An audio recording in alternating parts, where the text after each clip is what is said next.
Mon Seigneur et mon Dieu, je crois fermement que tu es ici, que tu me vois, que tu m'entends. Je t'adore avec profonde révérence.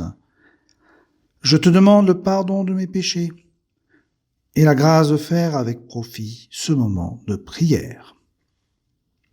Ma Mère Immaculée, Saint Joseph, mon Père et Seigneur, mon ange gardien, intercédez pour moi. Viens, Seigneur, nous t'attendons. Venez à moi, vous tous qui peinez et ployez sous le fardeau, et moi, je vous procurerai le repos. Prenez sur vous mon joug, et mettez-vous à mon école, car je suis doux et humble de cœur, et vous trouverez le repos pour vos âmes. Oui, mon joug est facile à porter, et mon fardeau léger. C'est avec ces quelques versets de l'Évangile que nous entendons aujourd'hui dans la messe que nous allons prier, chers amis. Et nous voyons dans ces mots de Jésus tout le mystère de la douceur de Dieu qui se condense en quelques versets. Jésus ne m'adresse pas une invitation abstraite, ni même un simple réconfort moral. Il s'agit là d'une parole de rencontre. Il veut qu'on se rencontre. Et Jésus ne donne pas non plus un concept, mais il offre son cœur. Et il ne propose pas une méthode spirituelle, mais il propose la communion avec lui. Une communion qui procure le repos. Ces mots, mon cher ami, ils ne peuvent s'entendre que dans la prière, dans ce moment que nous passons toi et moi avec Jésus. Écoute-le murmurer dans ton cœur et dans le cœur de chaque être humain, fatigué de vivre peut-être dans la dispersion, fatigué et inquiet même, et même peut-être souffrant de culpabilité. Et que nous dit-il, mon cher ami? Eh bien, Jésus me dit et te dit, venez à moi, viens à moi. C'est une parole d'accueil absolu, sans condition, prononcée avant même qu'une conversion morale puisse être envisagée. Car Jésus ne nous dit pas « change, et puis ensuite tu viendras à moi ». Non, il nous dit « viens, et tu seras changé ». En ce temps de l'Avent, c'est en quelque sorte une inversion de la liturgie qui se produit. Parce que alors que l'Église appelle le Christ en l'invitant à venir sur la terre, en lui disant « viens Seigneur Jésus », eh bien Jésus dit au contraire « toi, viens mon ami, viens à moi ».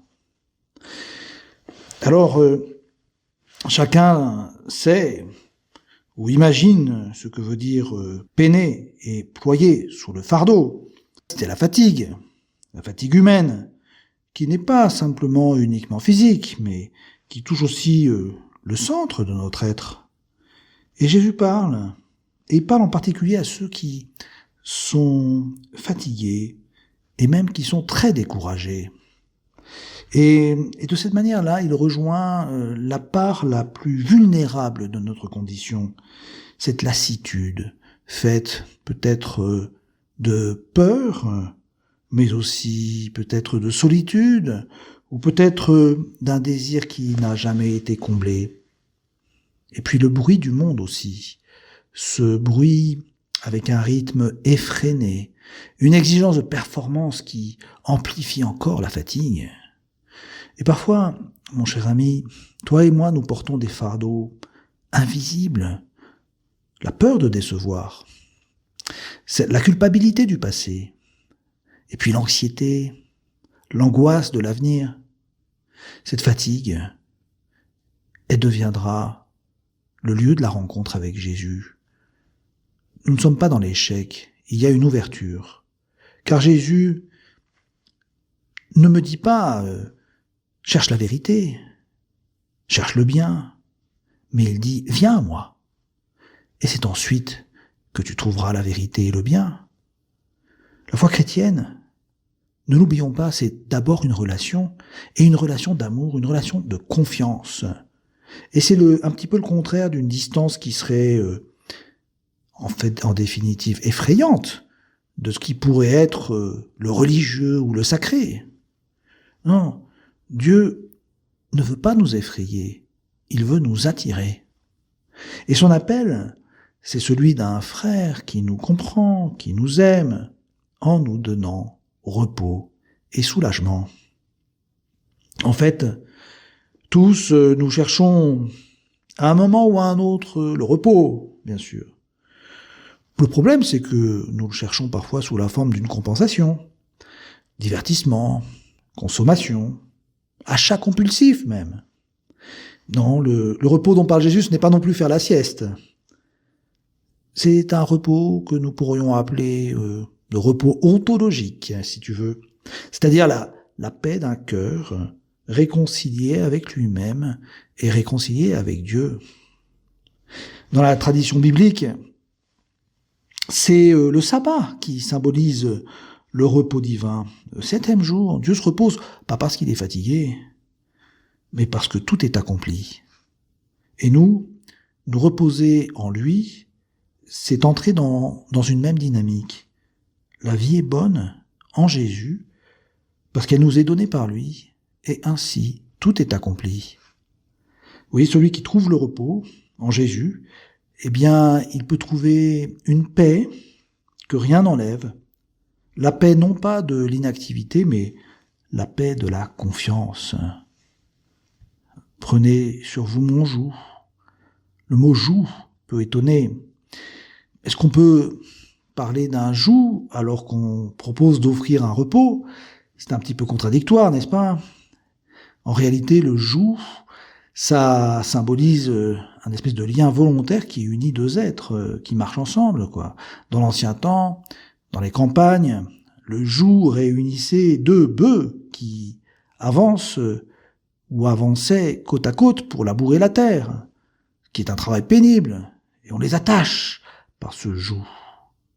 Alors Jésus veut reprendre cette image pour signifier un petit peu la communion. Porter le joug, c'est marcher unis à Jésus par un lien qui n'est pas pesant parce que c'est le lien de l'amour.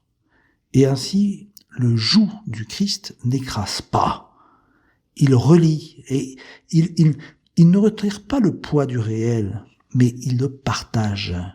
Et en nous liant au Christ, le poids devient plus léger parce qu'il est partagé. Et puis Jésus nous dit aussi, mettez-vous à mon école. Mettez-vous à mon école parce que Jésus se présente comme un maître. Non pas un maître à la manière des scribes ou des anciens. Non, la sagesse du Christ, elle s'apprend avec son exemple, tout simplement. Apprenez de moi, car je suis doux et humble de cœur. C'est une phrase impressionnante parce que, en quelque sorte, Dieu lui-même se définit par la douceur et l'humilité. Et apprendre de ce maître, de ce bon maître qu'est Jésus, c'est entrer dans une autre logique. Non pas la logique de la réussite et du prestige, mais la logique du dépouillement. Être doux et humble, c'est reconnaître en l'autre un frère, c'est pardonner au lieu de dominer. C'est l'école du cœur qui devient finalement exigeante parce que elle est libératrice. Elle prépare le repos pour les âmes. Et dans notre monde qui cherche efficacité, performance, eh bien, cette légèreté du Christ devient en quelque sorte révolutionnaire. Elle rend la vie chrétienne joyeuse, non par absence de lutte, mais parce que le sens est présent, parce que le cœur trouve la liberté, paradoxalement par l'obéissance et par l'amour. Et ce fardeau-là, il ne détruit pas, et plutôt il transforme. Donc, l'humilité et la douceur, qui sont comme les deux battements d'un seul cœur, nous relient à Dieu, dans la vérité de notre petitesse, et puis nous relient aussi aux autres à travers la compassion que nous pouvons avoir, cette compassion que le Christ nous donne. Vivre à cette école du Christ, doux et humble, c'est déjà entrer dans son royaume. Alors c'est pas une espèce de morale mielleuse que je te propose là, mon cher ami. C'est en fait une puissance de transfiguration. Et Marie, notre mère, faites-nous entrer dans ce royaume de douceur et de repos. Je te remercie, mon Dieu, des bonnes résolutions, des actes d'amour et des inspirations que tu m'as communiquées dans cette méditation. Je te demande de m'aider à les mettre en pratique. Ma mère immaculée, Saint Joseph, mon Père et Seigneur, mon ange gardien, intercédez pour moi.